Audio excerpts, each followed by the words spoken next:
Hi, this is Jay Torres and welcome to Would You Like to Make. I've just received the parcel containing my order from Buildmate, which I purchased of course through Shopee. Thank you Buildmate and Thank you, Shopee, thank you, Shopee.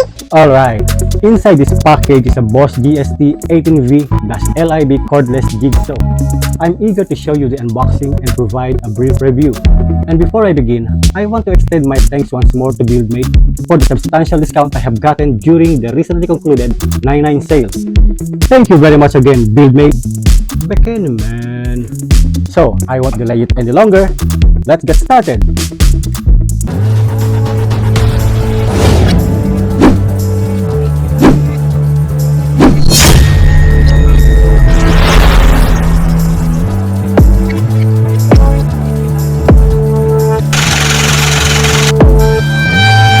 Would you like to make?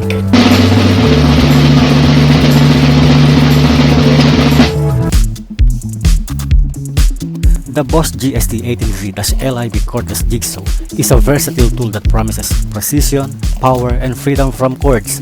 As someone who recently got their hands on this handy device, I'm excited to share my unboxing experience and provide a brief review of its features and performance.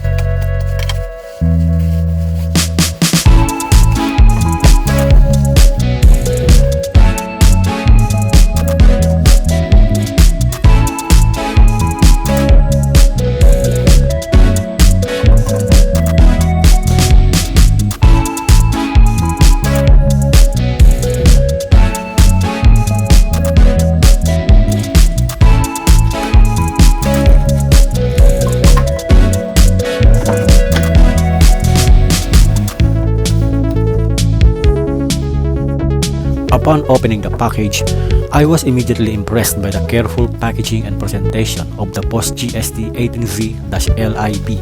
The jigsaw itself was securely nestled within thick cartons and plastic inlay, ensuring its safety during transit. The package included a jigsaw, splinter guard, and the 3 pieces of cutting blades of different types, and a user manual. The initial setup was straightforward, thanks to the clear instructions provided.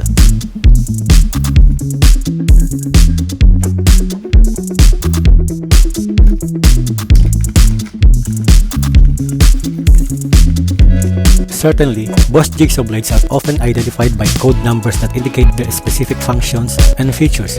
Here's what each of the blade codes you provided typically represents. T144DP. This code typically refers to a Bosch jigsaw blade designed for making fast and clean cuts in wood. The T suggests that it is a T-shank blade, which is the most common type for jigsaws.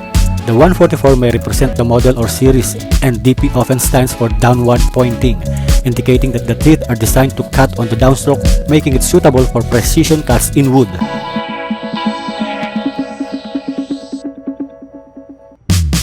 T308BP. Again, the T indicates it's a T-shank blade. The 308 could represent the model or series, and BP often stands for basic plunge, suggesting that this blade is designed for plunge cutting applications. It might be ideal for making cutouts in wood, laminates, or other similar materials. T244D. Like the previous code, T signifies it's a T-shank blade. The 244 may represent a different model or series, and D usually denotes that it's a general purpose blade for cutting wood and possibly other materials. This blade is likely suitable for a range of wood cutting tasks. This anti-splinter guard can prevent splintering of the surface while sawing wood.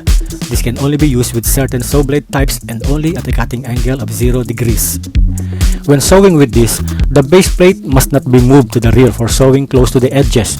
Slide this guard into the base plate from the front.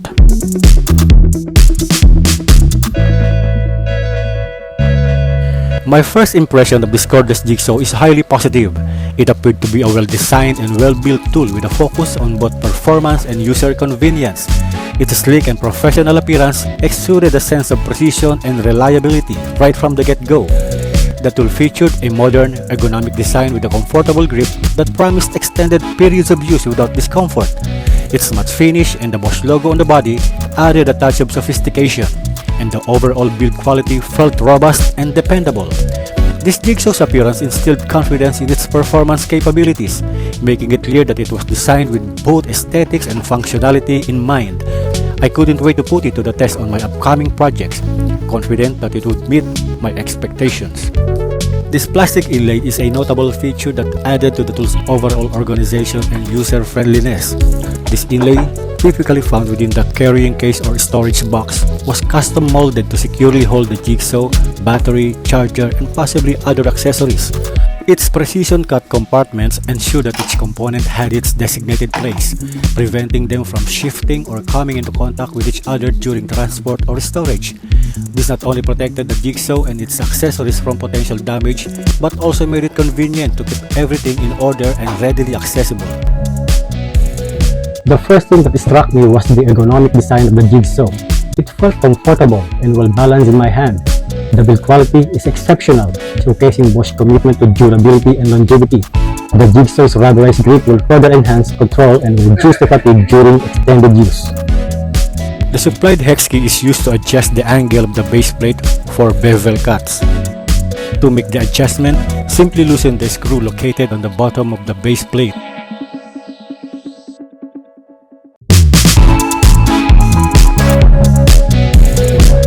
Slide the base plate backward and turn it to your desired angle, which can be either 45 degrees to the left or 45 degrees to the right.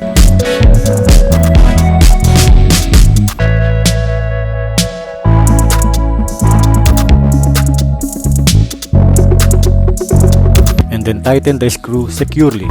I'd like to remind you to ensure that you've removed the battery before performing this adjustment.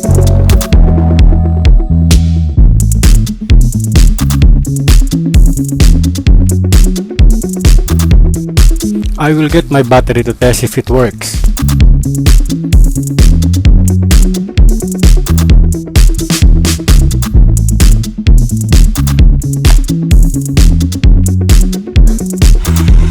Well, it's working. This tool does not have a button or dial for variable speed selection, but variable speed can be achieved by pressing the trigger. Press the trigger lightly for low speed, press it a bit harder for medium speed, and press it all the way to reach the maximum speed. One standout feature is the tool-free blade change system.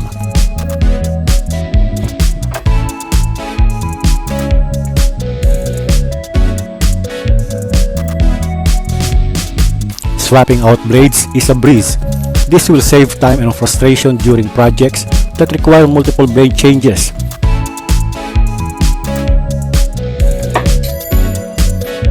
This dust extraction port would surely effectively minimize dust and debris by inserting the separately sold dust extraction adapter and connecting it to the vacuum dust collector, keeping my workspace cleaner and safer. It has a work light that automatically illuminates when you squeeze the trigger. This feature proves incredibly helpful, ensuring you have no difficulty seeing the cutting line that the saw blade will follow, especially when you're working in areas with poor lighting conditions.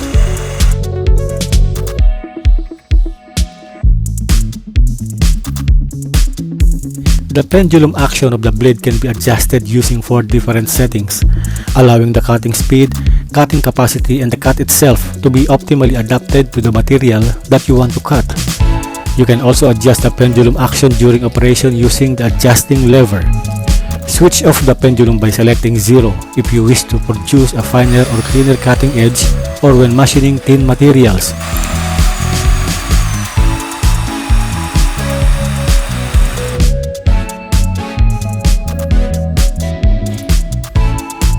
Select the low pendulum action when working on hard materials.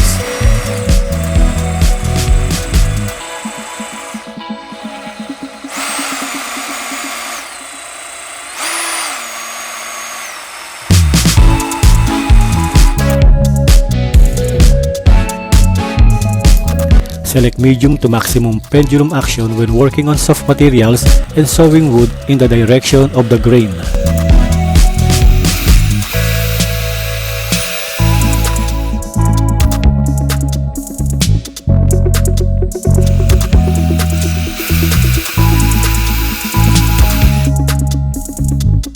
The optimum pendulum level for each application can be determined by a practical test.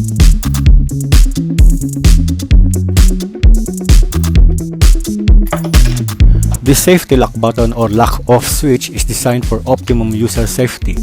You cannot operate the jigsaw when the lock button on the left side is being pressed. To start operating, press the safety lock button on the right side to unlock it and then press the trigger to begin the sawing operation. When inserting the anti-splinter guard, you should first attach the blade and then slide the anti-splinter guard into the base plate from the front. This anti-splinter guard can only be used with certain saw blade types and only at a cutting angle of 0 degrees.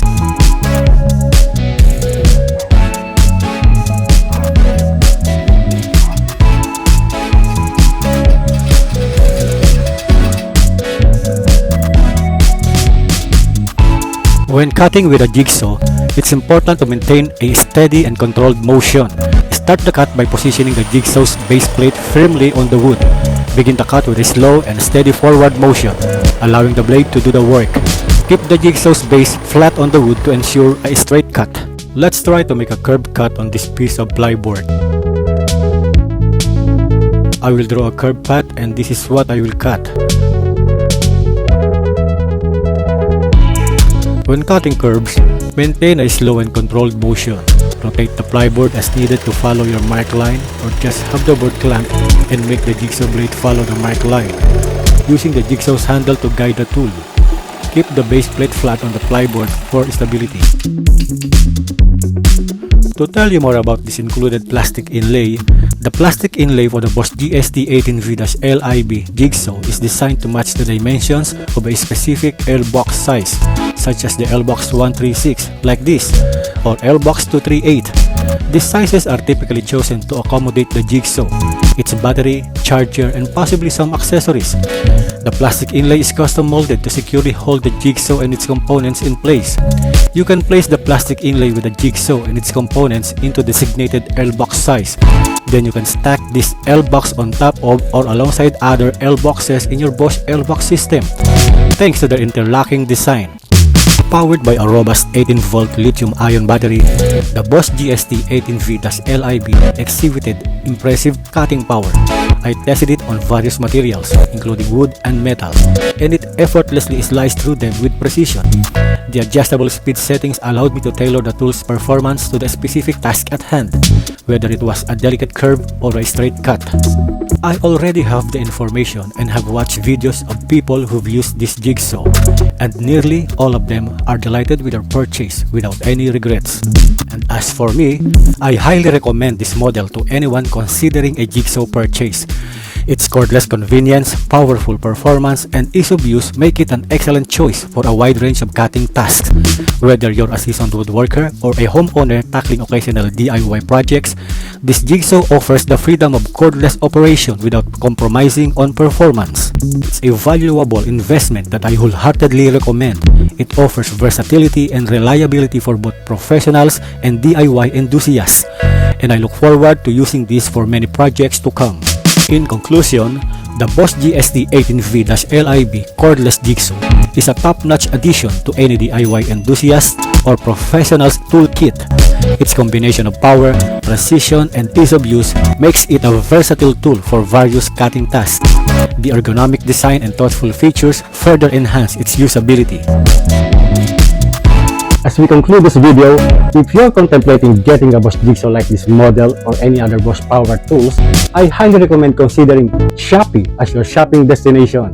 It's essential to choose a legitimate seller, and I'd like to point out Buildmate as a trusted option. You can find the Shopee link in the video description below. They offer genuine products, unbeatable prices, and lightning fast shipping, so why wait? Give Shopee a shot! Thank you so much for tuning in today. If you have any questions or thoughts, please feel free to leave them in the comments. See you next time!